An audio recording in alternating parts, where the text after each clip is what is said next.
What's going on, everybody? Doc and Sloth, Average Gamer Hey, guys.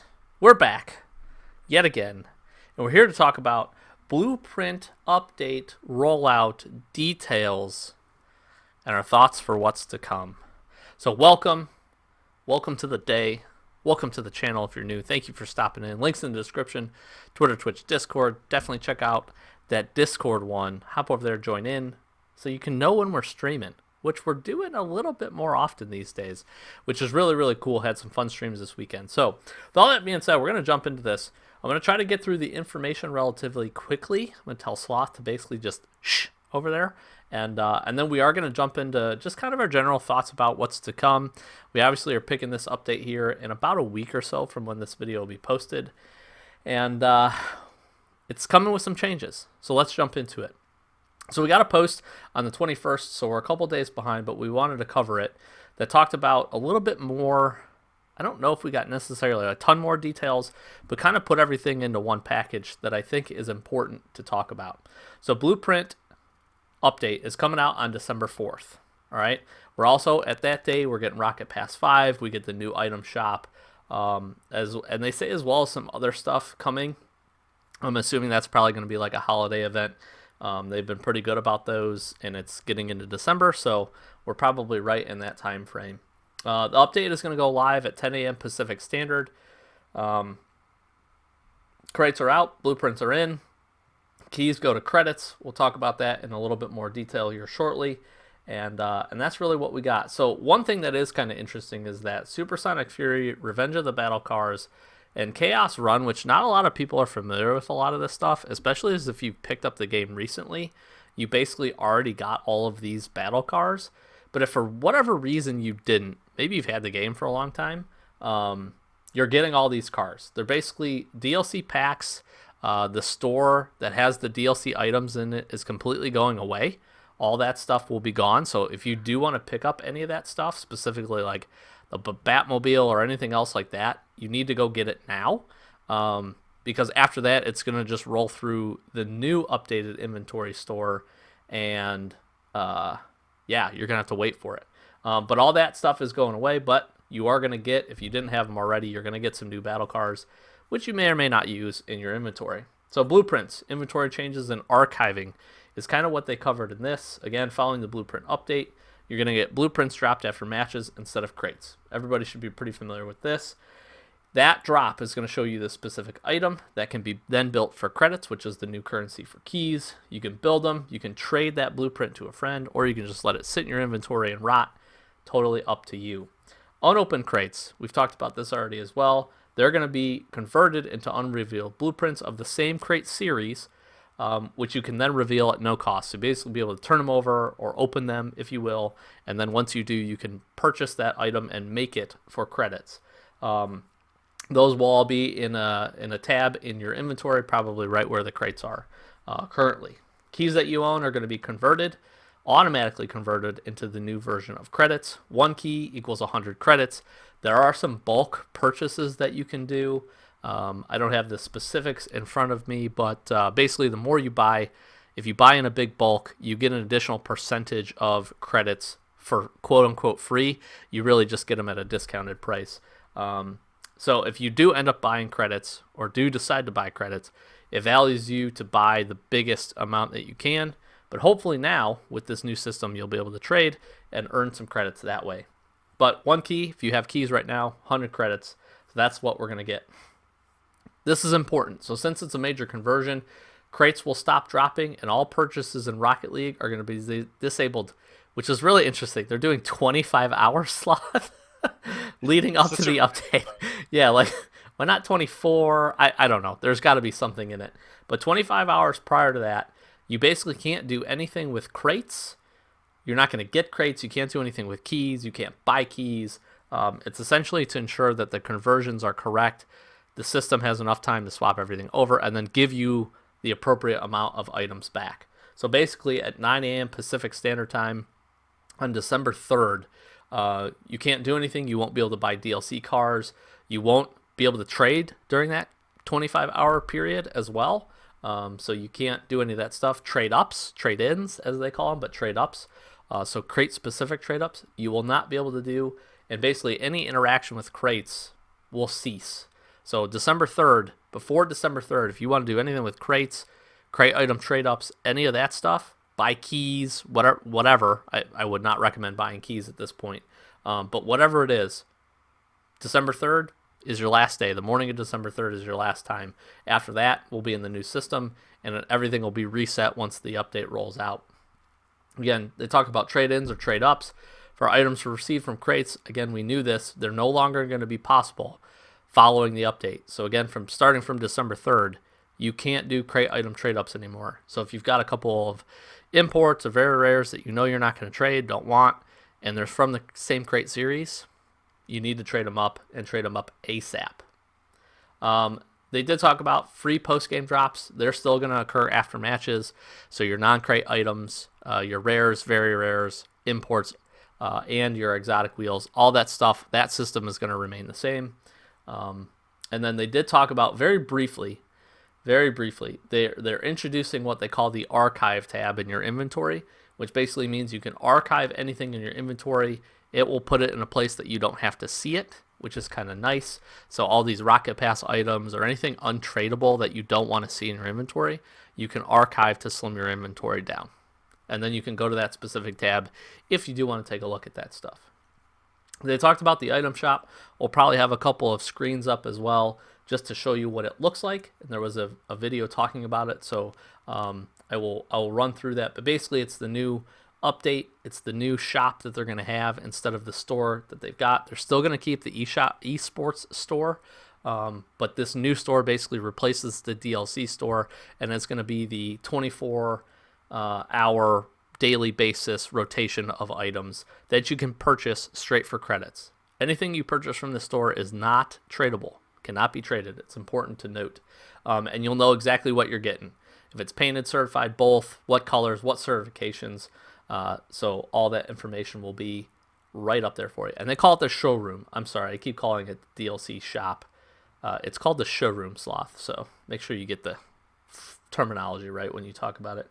And then lastly, we get Rocket Pass 5. We should hear more, hopefully this week, should hear more about this. I would expect it would be like Tuesday or Wednesday because folks in the United States celebrate Thanksgiving on Thursday, and a lot of people have Friday off. So I would assume early this week, probably not long after this video, hopefully we get some news and we can cover that as well. And then competitive season, last thing for this update post, competitive season 13 begins.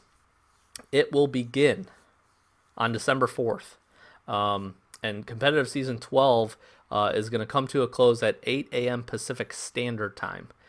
So there'll be a little couple hour delay on the 4th, and then you'll be able to jump in. Season 13 rewards will be out, or 12 rewards, will be out, and season 13 will begin. So as of this, you've got a little less than a week, probably from when this video goes up, to grind for your rewards, which is where Sloth's going to put me in his backpack and carry me all the way to victory. So that's what we got. Sloth, I'm going to throw it to you first. Initial thoughts and impressions in Wall Sloth chats. We'll have some gameplay that's probably been running in the background, but some additional gameplay running as well. What do you think, man? There's so much. This is something that I've been looking forward to. I have liked the idea of the Blueprint shop, and even if we're not super excited about it, and even the folks that are not, we talked about like the writing was on the wall for crates and the whole crate process, the whole roulette wheel type of stuff. They had to make a change, and I think this is going to be a really solid thing for us. Just in general, I have seen a lot of less than excited folks about some of the possibilities for things that may happen, but I think all this stuff we're just gonna have to see. But I'm excited for the possibilities. I have tons of totally awesome crates, so I can hopefully pull a good shatter. Yeah, so one thing we don't know about that I am interested to is how that system is going to work. I'm hoping, if it's ideal, I'm hoping they give you the opportunity to like select a certain amount. The unrevealed blueprints will obviously stack. I'm hoping they give you an opportunity to select a certain amount of unrevealed blueprints, and then basically like I want to unreveal 50 of them or reveal 50 of them, and then it starts kind of maybe even like flipping through or popping them up like they would for like a trade up would be a really neat way of doing it. Um, excuse me. They may also just make us open them one by one, which would be fine too. I'm just hoping it's a neat system, but I agree with you. I think there's a lot of folks that are probably sitting on batches of crates or just don't care about trading. And this is my one thing. I got to say this up front. I do think this is going to, in the grand scheme of things, I think this update is going to help trading. There's a discussion about rarity, and obviously we don't know, and this was on purpose from Psyonix and Epic. This was on purpose that Rocket League did not show us what the values in the item shop are going to be, or have not disclosed what creating the items out of the blueprints is going to be. That's on purpose. That's the only thing I think I'm nervous about, because it really does give them the ability to control what that item costs, what the import costs, what the exotics cost, instead of it essentially you could get really lucky and pay $1 for a key and open a crate and you can get a black market. Now they're going to be able to have a set price for all that stuff, with potentially modifiers for painted or certified. I hope they don't go that route, but they very well could. So that does concern me. But beyond that, like I said, I think you're going to see a lot, in my opinion, you're going to see a lot of people come into the trading market that are like you, Slot, that obviously you've been in the trading market a lot, come in and out. I think now though you're going to have these stockpiles of blueprints. You're going to reveal them. Your unrevealed ones, you're going to reveal them, and it's going to be like, hey, I have now 5 black market blueprints. Maybe you make one of them, but maybe the other 4 you don't care about. So cool. So now you have something that has some legitimate value, and you're going to be able to go trade. Now the values and the rarity and that kind of stuff may differ based on just the amount of crates that are out there, but they will still have some intrinsic value to them. And I think you're going to see a lot more people go, hey, after a match, I just got dropped this, titanium white exotic wheel. I wonder if this is worth anything. And the people are going to come to find out, hey, this is actually, I could get, whatever, 1,500 credits for this. Cool. And they're going to trade it. And then they're going to get into the trading scene. So I think it's going to be an interesting time. There's obviously going to be a lot of adjustment. I think I talk about this in the crate opening video that's coming tomorrow. But we are definitely going to kind of jump into the market, take a look at it, see kind of the changes that occur, and then probably put some kind of tips or at least some kind of video about just kind of where the market is about a week after this update takes place, which hopefully is enough time for things to settle down at least a little bit. Yeah, we don't want to be too reactionary on stuff, and that's why we talked about like a week being a really good time frame and all that. Pardon me. Like we're seeing right now like keys tanking because the whole conversion right now where everything is going to be like every key you have is going to be 100 credits versus when you buy them after the fact, it's going to be a lot cheaper. It's going to be what's the word I'm looking for here? It's going to be easier to like stockpile those, and you get rewarded for buying 50 at a time, which I think at $50 you get $65 worth of credits, basically. Like you get 6,500 credits. So there's going to be some fluctuation and stuff there, and we'll do our best to keep an eye on that. But I think it's good to kind of try and let things settle just a little. Yeah, so I think I did pull that up. I'll throw them up on screen, but 500 credits is $5. This is for United States, so obviously there's some region equivalency here, but 1,100 crates is $10, so you basically get 10% there. For $25, you get 3,000 credits, and then for $50, you get 6,500 credits. So again, if you do end up wanting to buy this and crafting some things, it makes the most sense to buy $50 worth if you can afford it, or at least the $25 pack, because you're going to get the most. The one thought I also did have, it is going to be interesting to see from a trading perspective. Currently, with keys, you can trade 200 at a time. Obviously, it should scale appropriately, but I'm curious to see if they're going to change the kind of caps as far as a single trade limit, how many credits we can now trade, since we're essentially multiplying everything by 100. We'll see. I'm kind of nervous for that. I'm kind of nervous that they may scale that back and not let you trade as many credits at one time, from a perspective of trying to help protect people from getting scammed and things like that. But it will be interesting to see. And like we said, I think it's smart. We'll take some time. If it's me, there's a lot of people that have already overreacted, but I'm positive. I think this is going to be good for the trading community. There's definitely going to be changes and shifts, which a lot of your big time traders, or even if you've been in the community for a while, you're going to have to get used to new prices because things are going to change out. They're going to settle out based on rarity, based on essentially what's now open from blueprints, and then blueprints themselves I think are going to kind of turn into a weird form of like mid-level currency as well, because you still have to then spend money to get the item. So there might be some additional value of an item if you have to then craft it from a blueprint. So we shall see. It's going to be very, very interesting from a trading perspective. Yeah, I think we're gonna see a lot of these collector items come out, and we've talked about like whether or not that will help with like price gouging and stuff that can happen with being a collector. But I mean, if I want that black score widow's web, I think my chances of finding that type of thing goes through the roof because um, everybody's crates are already cracked open. Yeah, and so I generally agree with that point, with the exception of any crate that is either retired or was a short run. So, and this is by no means an expert's opinion because neither of us are, but I just look at your CC crates and any of your event crates that had a relatively short run or have not been dropping for a good period of time. Those items I still think will have some rarity, but anything from like a PCC, anything that is in the current drop, which is a ton of the crates, I 100% agree with you. Think people, again, it might even bring some people back in to say, oh crap, I used to play that game, 6 months ago and haven't played it since, and I had a bunch of crates. Like, there's the chance that then that stuff starts coming back into the market. So I do agree. I think it's going to be a weird balance where some mid-level collector type stuff is going to come out. But unfortunately, I do think that there's going to be a perspective where if you're sitting on a bunch of CC1 crates, for instance, you might have a little bit of a leg up, but unfortunately, there's probably not a ton of those still sitting out there. And by a ton, there's probably hundreds of thousands actually.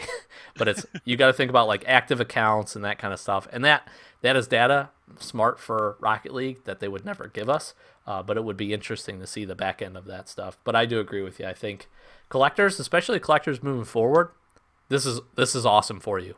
This is absolutely awesome for you. So any new series of blueprints or anything else that comes out with new items, if you're the guy that collects, Lime Acrobat items, this is going to be great for you because people are going to be like, oh yeah, I have that, because they're going to see it right away, and then it's going to be right on the market. And then if they don't want it, right, there's nothing they can do with it. That blueprint's just going to sit there like a crate, wood in their inventory, except they're going to actually know what that item is. So it's really cool. And it won't get traded up either. Right. Like how many decent lone wolves or something like that from PCCs got traded up that these collectors really wanted, but having that not be an option is something that's also going to help. Right. So I think those are just some general thoughts. I'm pretty well set, Sloth. Anything else for the people out there, or we can kind of wrap this one up? Yeah, I think that's about it. I think that's all the pertinent stuff. We kind of let things build just a little bit, just because they've been kind of meeting out tiny amounts of information at a time, it feels like. But we'll continue to try and keep you updated as much as possible. Yeah. So like I said, I do fully expect we should get some. We should get some specific patch notes probably the day the update comes out. We should get a little bit more info on Rocket Pass 5 this coming week. So hopefully here in the next couple of days from when this video goes up, we're obviously pre-recording this. And then I would assume we would probably see just a little bit more info, maybe again as we get a little closer to the update. But again, for those in the United States, we've got Thanksgiving, which I can feel pretty confident that at least these guys that work in the United States are going to have that day off. That's pretty typical, and probably Friday too. So I expect the bulk of the news to be within the first couple of days of the week, and we'll do our best to cover that, and a couple crate openings, and potentially some trade ups. Although I may be waiting on those for a last-ditch effort that we get some kind of news for a double painted weekend, the literal last weekend. I don't think they would do that to themselves, though. But you never know. Rocket League and Psionics and Epic are tricky, so we will hold out for that. But just stay tuned to the channel. Again, links in the description down below. We're streaming pretty regularly at night, so be sure definitely join the Discord. Give us a follow over on Twitch. That way you can be up to date when we do that. Typically 8 p.m. Eastern Standard Time is when we're jumping on, playing a little bit of everything. Rocket League, a lot of Pokemon Sword and Shield because we're really enjoying that right now, and some other stuff as well. So I'm a Doc. That's been Sloth, Average Gamer, guys. Hope you guys enjoyed this one. If you did, like, comment, subscribe, and we will catch you in the next one. Peace.